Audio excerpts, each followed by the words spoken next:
You know how sometimes you just want to understand something, like really get to the core of it, but without getting lost in tons of information. Yeah, exactly. Finding that sweet spot. That's kind of what we try to do here. And today we're doing a deep dive into something pretty interesting. Chapter 53 of a book called the BFG Handbook. It's a Christian take on the Tao Te Ching. Right. The full title is BFG Handbook Christian Edition of the Tao Te Ching, and it has this really big goal to, quote, restore the truth by offering a new expression of God's love, basically using the structure and maybe some of the feel of the Tao Te Ching to communicate Christian ideas. Okay, interesting blend. And this chapter 53, is called The Lost Way. It sets up this contrast between, God's straightforward path and how we humans tend to wander off. Yeah, get distracted. So it's about digging into those core spiritual ideas, the choices we make, and maybe getting some solid insights without, like you said, getting bogged down. Precisely. We're going to look at the chapter's main message, then explore how it suggests we should sort of renew our thinking and actions. It calls this renewal. Okay. And then we'll see how these ideas connect with broader spiritual truths, which the chapter calls respond. Got it. So The Lost Way. It starts off saying even a bit of wisdom can point you towards God. Yeah, and the main thing to fear is just straying from that path. It even links this to ideas in Proverbs about wisdom and Jesus' teaching about faith being powerful even if it's small, like a mustard seed. So it's not about having all the answers right away. Seems not. It suggests that even a little genuine understanding is enough to get you started. And that fear of going off track, it's almost presented as a positive thing, like an internal guide.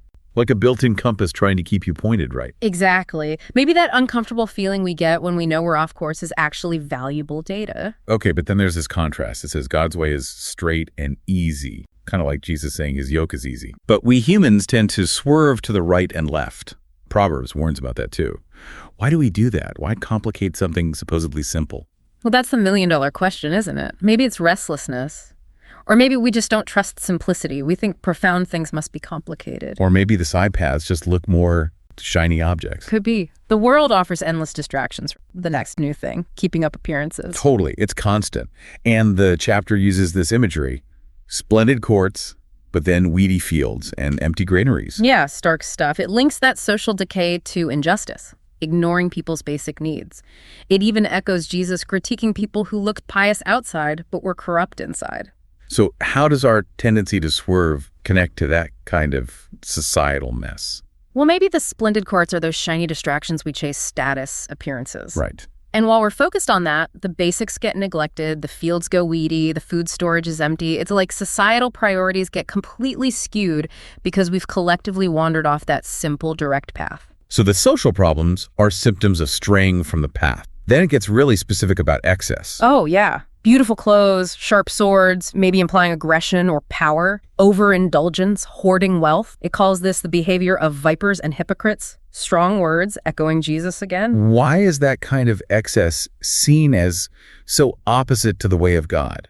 Because the way, as presented here, seems to be about humility, about service, about meeting genuine needs. Okay. So accumulating fancy clothes you don't need, or weapons, or just sitting on wealth instead of sharing it. Yeah. That directly contradicts those core values. It leads to self-absorption, disconnect. That brood of vipers line really hits hard. It's just this stuff is like spiritually corrosive. Definitely. It's a powerful warning. So boiling it down, The Lost Way is basically saying, get back to basics. Simplicity, humility, watch out for materialism and pride, focus on what really matters, which it frames as connecting with God. That sums it up well. It's a call to align with these core principles, suggesting that's where true fulfillment lies, not in chasing external stuff. Okay, clear message. Then the chapter shifts gears into renewal. It introduces this method, MAP. Right. Mindset, aim, and practice. And says this is all driven by God's love, trust in the Son, faith in the Holy Spirit. Let's take the M first mindset. The first point is wisdom and humility. And the key here is that wisdom isn't just being smart. It's tied to humility, knowing you don't have all the answers, needing guidance. Right. That fear of straying we talked about. It fuels this. It makes you seek wisdom, keeps you open, not thinking you've got it all figured out. So staying teachable. Then the next mindset, walking God's straight path, embracing that simplicity, choosing to stay on it even with all the temptations. How do we actually do that day to day? with all those shiny objects calling to us. It takes conscious effort, doesn't it? Discipline. Regularly reminding yourself what your core path is. Filtering out the noise. It's an active choice, constantly. Not just coasting. What works for you? Staying focused. For me, sometimes it's about setting boundaries, like limiting news intake or scheduling focus time, things like that. That makes sense. Deliberate choices. The third mindset is contentment over materialism. Directly tackles that critique of excess earlier, prioritizing spiritual well-being over. Right. And adopting this mindset really changes things. Your focus shifts from what you don't have to appreciating what you do have. Finding satisfaction internally, not externally. Exactly. It leads to maybe spending less, enjoying simple things more, not feeling that constant need for the next new thing. Then number 4, avoiding hypocrisy and vanity. Living with integrity, matching insides and outsides. Easier said than done. Oh, for sure. It's a lifelong process. But it starts with being honest with yourself, right? Looking at where your actions don't match your beliefs, and maybe focusing more on genuine connection with others rather than just how you look to them. That helps reduce the motive for faking it, maybe. And the last mindset, stewardship and simplicity. Using what you have, resources, talents to honor God, benefit others. Not just accumulating. Yeah, this one really challenges our modern idea of ownership. How so? It reframes it. You're not the ultimate owner. You're a manager, a steward, entrusted with things for a purpose beyond just yourself. Ah, okay. So that naturally leads to living more simply and being more generous. That seems to be the idea. Focus on needs, not just endless wants, and share the surplus. Okay, that covers the mindsets. Now the A in MAP, these seem to build directly on the mindsets, making them more intentional. Exactly. The aim is where you consciously direct your will based on the mindset. So first was the mindset of wisdom and humility. Now the aim is to aim for God's wisdom and faithfulness. Right. The mindset is the underlying state. The aim is the active choice to pursue that wisdom, to strive for faithfulness in what you do. It's pointing your compass mindset and then walking in that direction. Got it. Mindset sets the stage, aim sets the direction. Second aim. Aim for God's straight path, not the world's diversions. How do we keep aiming there when the diversions are, well, diverting? Constant vigilance, really. And knowing your priorities, checking in regularly, are my choices actually aligning with my intended path? Pretty much. Maybe avoiding situations you know will tempt you off track. Seeking out supportive people or environments. Makes sense. Then aim for true contentment, not material gain. Actively directing our desires. Yes. Consciously choosing where you seek satisfaction. What are some practical ways to keep that aim front and center? Maybe practicing gratitude, like actively noticing what you do have each day. A gratitude journal, perhaps. Could be. Or just taking a moment. Also, resisting comparisons with others, focusing on personal growth or service goals instead of just accumulation goals. Good tips. Fourth aim. Aim for integrity and humility. Avoiding hypocrisy. Intentionally trying to be genuine. Yeah, making that alignment a conscious goal. How does that become a consistent aim? It requires self-awareness, being honest about our own flaws, and maybe accountability. Like talking to trusted friends. Exactly. People who can give honest feedback. It's about wanting genuine character more than just a good reputation. And the final aim. Aim for generosity and stewardship. Intentionally directing resources outward. How do we make sure that's not just an afterthought? By planning for it, making it part of the plan from the start. Like budgeting for giving. Yes, or scheduling time to volunteer, consciously looking for ways to use your talents to help, making generosity a deliberate part of how you live, not just something you do if there's leftover time or money. Okay, mindset, aim. Yeah. Now P, practice. These seem to be about turning the aims into actual habits. Making it concrete through regular action. First one, practice seeking wisdom from God. What does that look like day to day? Could be lots of things. Setting aside time for prayer or meditation, reading sacred texts or wisdom literature, or even just intentionally reflecting on your experiences, asking, what can I learn here? Seeking advice from people you respect, making wisdom seeking an active habit. Gotcha. Second practice, practice walking the straight path. Those daily choices again, building the muscle to choose well. Yeah, strengthening that choice muscle. It involves discernment, learning to recognize what aligns with your path and what doesn't. And self-control. Definitely. Resisting those impulses that pull you off course. And learning from mistakes, looking back at choices and figuring out how to do better next time. Being around supportive people helps too. Absolutely. Third practice, practice contentment and simplicity. This isn't just a feeling, it's an action. Right, you cultivate it. How? What are practical ways? Well, we mentioned gratitude journals, maybe consciously limiting exposure to ads or consumer culture, focusing on experiences over things, practicing mindfulness, just being present and appreciating the moment, the simple stuff, shifting attention to have instead of lack. That makes sense. Practice authenticity and humility. Actively working on being real. Yeah, being honest about yourself even when it feels vulnerable. And humility. Acknowledging strengths and weaknesses, realistically. Being open to feedback. Seeing yourself as part of a bigger picture. Shedding the mask. And the final practice under renewal. Practice stewardship and generosity. Putting resources to good use regularly. How tangible ways? Budgeting, forgiving, like we said.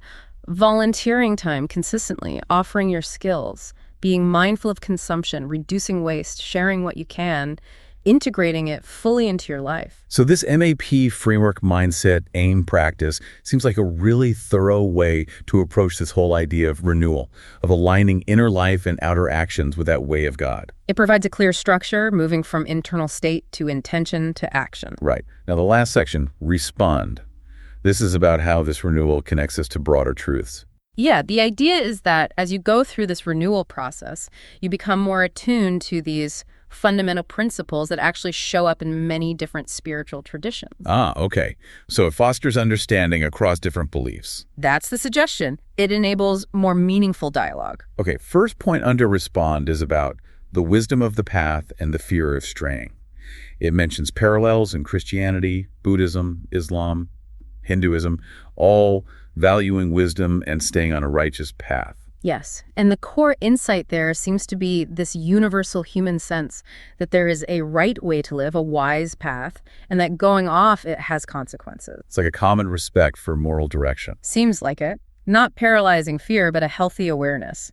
It suggests a shared understanding across cultures about needing a moral compass. It's like a fundamental recognition of this way leads to flourishing, that way leads to problems. Something like that. The next point is similar, the straight path of God.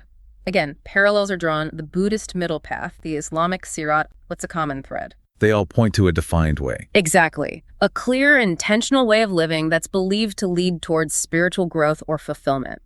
The specifics differ, doctrines, rituals, but the underlying idea of a deliberate journey, guided by principles, seems common. Okay.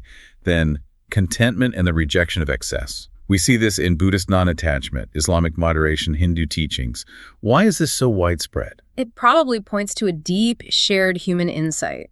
Chasing material things and excessive desires often just leads to more suffering. Right. It distracts from what really matters. And hinders connection to something deeper. Contentment, that inner peace, regardless of external stuff, seems to be a universally recognized form of wisdom. Makes sense. Fourth point, authenticity and avoiding hypocrisy.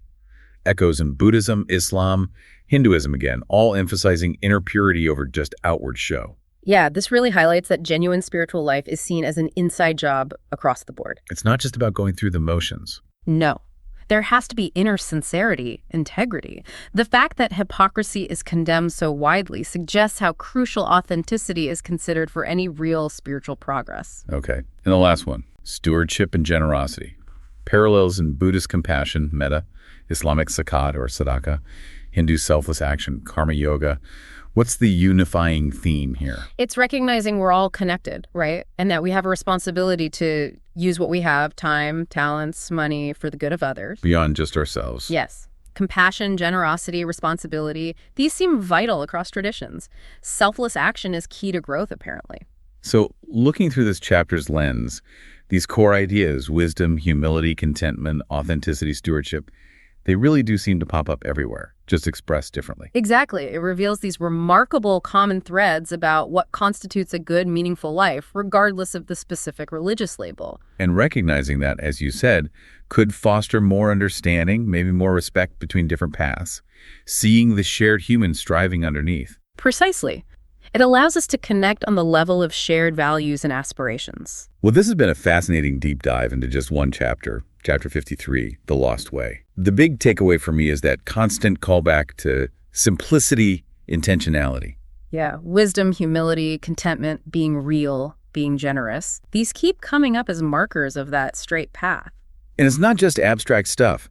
It really does offer practical ways to think about navigating our often very distracting modern lives, aligning actions with deeper values. It definitely gives you a framework for that. So thinking about all these shared principles, this kind of universal nudge towards a more straightforward, ethical, meaningful way of being, here's a thought to leave with our listeners.